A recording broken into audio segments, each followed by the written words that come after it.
स्वागत है आप सभी का। आप देख रहे हैं एनएमएफ न्यूज। आपके साथ मैं हूं नम्रता चौधरी। अक्सर हम जिक्र करते हैं कि देश में नशाखोरी बढ़ रही है, तस्करी बढ़ रही है, तो युवाओं को नशे की जद में लाया जा रहा है। अगर आप सोशल मीडिया पर एक्टिव हैं तो दो चार वीडियोस ऐसे भी आपके सामने आए होंगे जिसमें एक नए तरीके का नशा इजाद हुआ है, और वो ये कि जो जिस अवस्था में खड़ा है वो खड़ा ही रह जा रहा है। सोशल मीडिया पर उसे ज़ोंबी नशा कहा जा रहा है। कितना सही है कितना नहीं, ये अभी जांच का विषय है, लेकिन एट द एंड हमें ये तो पता ही है कि कैसे नशाखोरी को बढ़ावा दिया जा रहा है। और जब हम नशाखोरी का जिक्र करते हैं तो फिर पंजाब में कैसे युवाओं को इसका आदी बनाया जा रहा था और है भी, हम इसकी भी चर्चा करते हैं। आज हम जिक्र करेंगे उस एक हमले का जो बीजेपी दफ्तर के पास हुआ। और क्या आप जानते हैं, पंजाब बीजेपी के जब मुख्यालय के पास ये अटैक हुआ तो इसमें पाकिस्तान मेड ग्रेनेड मिला। अब उसके बाद से चर्चा ये तेज हो गई है कि नशे के साथ साथ क्या पाकिस्तान ऐसे ग्रेनेड भी भेज रहा है जिसकी जद में युवा आ रही हैं और अपने ही देश को नुकसान पहुंचा रही हैं। किस तरीके से ये अटैक हुआ, आज इस पर चर्चा करेंगे। मेरे साथ सुप्रीम कोर्ट के वरिष्ठ अधिवक्ता अश्वनी उपाध्याय मौजूद हैं। आपका स्वागत है सर। ये सिर्फ खबर भर नहीं है कि बीजेपी दफ्तर के पास अटैक हो गया तो पाकिस्तानी मेड ग्रेनेड मिल गया। ये चिंता का सबब है क्योंकि ऐसा पहली बार नहीं हुआ। पाकिस्तान का इन्फ्लुएंस भारत के कुछ युवाओं पर किस तरीके से है, इस पर चर्चा करना ज्यादा जरूरी है। ड्रोन से वो लोग नशा भेज देते हैं। अब भी हम बस चर्चा ही कर रहे हैं। देखिए, भय बिन होए न प्रीत, सठे साठम समाचरित, लोहा लोहे को काटता है, न रहेगा बांस न बजेगी बांसुरी। जिन देशों ने सिद्धांत अपनाया वहां शांति है, समृद्धि है, खुशहाली है। भारत ने राम मंदिर तो बनाया, कृष्ण मंदिर तो बनाया, लेकिन राम नीति कृष्ण नीति नहीं लागू किया। भारत में बाकी हम चाणक्य की जयंती भी मनाते हैं, लेकिन हमने चाणक्य का सिद्धांत नहीं अपनाया, न रहेगा बांस न बजेगी बांसुरी। चंडीगढ़ में बीजेपी दफ्तर पे हमला हुआ। ऐसा नहीं कि चंडीगढ़ में केवल बीजेपी का दफ्तर है, चंडीगढ़ में तो कांग्रेस का भी दफ्तर है, चंडीगढ़ में तो आम आदमी पार्टी का भी दफ्तर है, चंडीगढ़ में शिरोमणि अकाली दल का भी दफ्तर है, चंडीगढ़ में सीपीआई का भी दफ्तर है। तो ये भी एक सवाल हमें सोचना पड़ेगा कि बीजेपी के दफ्तर पे हमला क्यों हुआ। आम आदमी पार्टी, कांग्रेस, सीपीआई, सपा, बसपा, चलो सपा नहीं है वहां पे, बसपा है, लेकिन वहां पे बाकी और किसी दफ्तर पे क्यों नहीं हमला हुआ। इसका मतलब पाकिस्तान और पाकिस्तान के चमचों को बीजेपी से ही ज्यादा दिक्कत है। बहुत सीधी सी मतलब ये धुरंधर देख लीजिए। हाँ, इसका मतलब भारत में जो पाकिस्तानी रह रहे हैं या भारत में ऐसे लोग जिनका दिल दिमाग पाकिस्तान से कनेक्टेड है, उनको बीजेपी से दिक्कत है, बीजेपी के नेताओं से दिक्कत है, बीजेपी के मुख्यमंत्रियों से दिक्कत है। बाकी लोगों से उनको शायद दिक्कत नहीं है। इसका मतलब बाकी लोगों के साथ उनका गुडी गुडी चल रहा है, बाकी लोगों के साथ उनका जो है नफरत वाला नहीं, बहुत प्रेम वाला उनका व्यवहार चल रहा है। इसका मतलब तो ये हुआ। जहां तक ये जो हमला हुआ है, इस हमले की पृष्ठभूमि आप देखिए।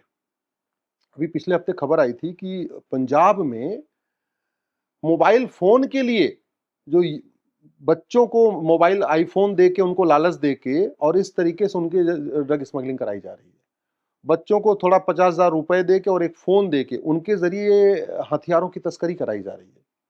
सवाल यह है कि ये भारत में, पंजाब में हथियारों की तस्करी क्यों होती है, भारत में और पंजाब में नशे की तस्करी क्यों होती है, सिंगापुर में क्यों नहीं होती है। सिंगापुर में तो पहले ड्रग कारोबार में सीधे सीधे गोली मारने का आदेश था, लेकिन अच्छा। हाँ, सीधे गोली। ड्रग पकड़ेगी तो वहां मुकदमा नहीं चलेगा, पुलिस सीधे गोली मार देगी। बाद में लेकिन फिर ये हुआ कि नहीं, ये ठीक नहीं है, अब गोली नहीं देखते, गोली नहीं मारी जाएगी, तो उन्होंने कानून बनाया कि अब हम इसको 6 महीने के अंदर फांसी देंगे। तो सिंगापुर में ड्रग, अगर ड्रग आप बनाते हो या आप ड्रग बेचते हो, आप ड्रग के होलसेलर हो, आप ड्रग के डीलर हो, ड्रग के मैन्युफैक्चरर हो या ड्रग के सप्लायर हो या ड्रग के छोटे मोटे पेडलर हो, कुछ भी हो, बस जुड़े हुए हो, बस ड्रग से आप कनेक्टेड हो, अगर आपके पास ड्रग पाई गई या आप उस ड्रग के कार्टेल में आप कहीं शामिल हुए, सीधे सीधे फांसी। और ड्रग तो बहुत बड़ी चीज है। वहां तो भी सिंगापुर में एक व्यक्ति के पास मात्र 900 ग्राम गांजा मिला था, उठा के फांसी दे दिया, जबकि गांजे को लोग उतना खतरनाक नहीं मानते जितना बाकी ड्रग्स, सिंथेटिक ड्रग होती हैं, फिर भी फांसी दे दिया। भारत में 5,000 एमएलए एमपी हैं। एक भी एमएलए आप एमपी मुझे बताइए जिसने संसद विधानसभा में खड़े होकर कहा हो कि हमें सिंगापुर वाला कानून भारत में लागू करना चाहिए। भारत में जहां देखिए हथियारों का कारोबार चल रहा है। पश्चिमी यूपी में तो आपको देख लीजिए, यहाँ पे हर जिले में फैक्ट्री है, हर तहसील में 2-4 लोग हैं घर में हथियार बना रहे, रिवाल्वर बना रहे, कट्टा बना रहे, बंदूक बना रहे, सब कुछ बना रहे। आज तक किसी हथियार के कारोबारी को, हथियार बनाने वाले को, हथियार बेचने वालों को फांसी हुई क्या? किसी हथियार कारोबारी को उसकी 100% प्रॉपर्टी जब्त हुई क्या? किसी उसको आजीवन कारावास नहीं हुआ, नहीं उसकी सिटीजनशिप खत्म, तो फिर कानून का खौफ पैदा कैसे होगा? ऐसे ड्रग का देख लीजिए, दुनिया में सबसे ज्यादा ड्रग कारोबार भारत में हो रहा है, 1 लाख करोड़ का ड्रग कारोबार हो रहा है। और भारत में 10 करोड़ लोग ड्रग एडिक्ट हो चुके हैं, 10 करोड़ लोग नशा ले रहे हैं।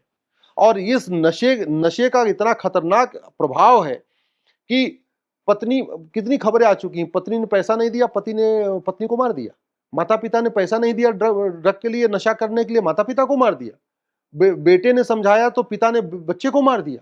हालत ये हो रही है कि इस ड्रग कारोबार के कारण लाखों बहन बेटियां परेशान हैं, इस ड्रग कारोबार के लाखों माता पिता परेशान हैं, ड्रग के कारण, नशेड़ी बाप के कारण लाखों बच्चे घर छोड़ के भाग चुके हैं, परिवार के परिवार तहस नहस हो रहे हैं। ड्रग से हमारा धन भी जा रहा है, हमारा धर्म भी जा रहा है। ड्रग के कारण जो है बलात्कार की घटनाएं बढ़ रही हैं, ड्रग के कारण रोड एक्सीडेंट की घटनाएं बढ़ रही हैं। नशेड़ी खुद तो मरता नहीं, दूसरों को कुचल के मार देता है।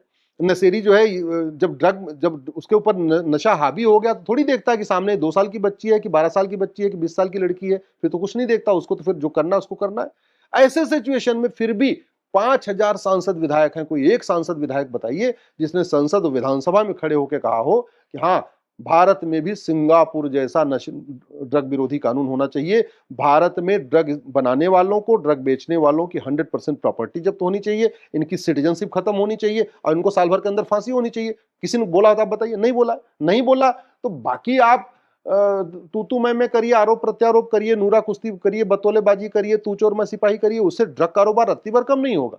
ये ड्रग कारोबार और हथियार का कारोबार ये हमें बहुत विनाश की तरफ ले जा रहा है, हमारी यंग जनरेशन विनाश की तरफ जा रही है। जबकि सारे वीडियो सामने है, प्रूफ सामने है। ड्रग के कारण नपुंसकता बढ़ रही है, ड्रग के कारण बाजुपन बढ़ रहा है, ड्रग के कारण घर में अशांति फैल रही है, ड्रग के कारण आत्महत्या की घटनाएं बढ़ रही हैं।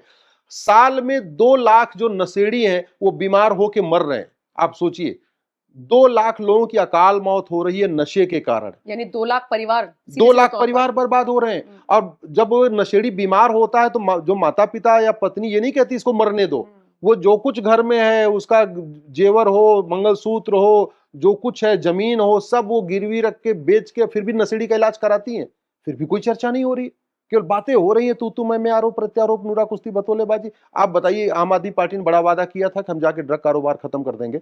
आज की डेट में दिल्ली में चलो इनके पास बहाना था कि हम फुल स्टेट नहीं, हम कानून नहीं बना सकते। पंजाब तो फुल स्टेट है।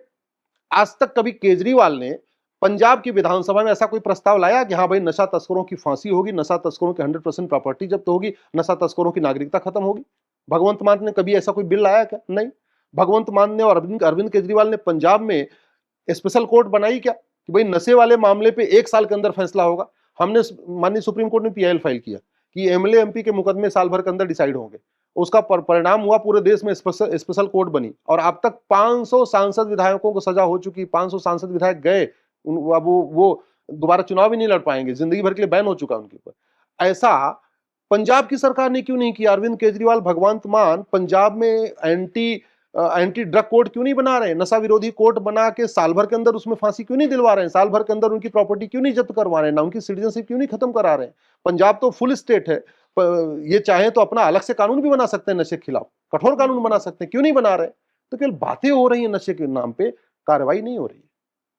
लेकिन ये खतरे की घंटी है, चिंता का सबब है। हम सबको मंथन करने की जरूरत है और अपने अपने घर के जो बच्चे हैं, नेताओं के भरोसे रहना छोड़ दीजिए। अपने अपने घर के बच्चों को बचाइए, युवाओं को बचाइए, उनको अपनी संस्कृति सिखाइए ताकि वो नशे या जितनी भी गलत चीजें हैं इसमें ना पड़े। बहुत बहुत शुक्रिया सर मेरे साथ जुड़ने के लिए। बाकी इस खबर पर आपकी क्या राय है कमेंट सेक्शन में जरूर बताइएगा। बाकी खबरों के लिए एनएमएफ न्यूज देखते रहिए।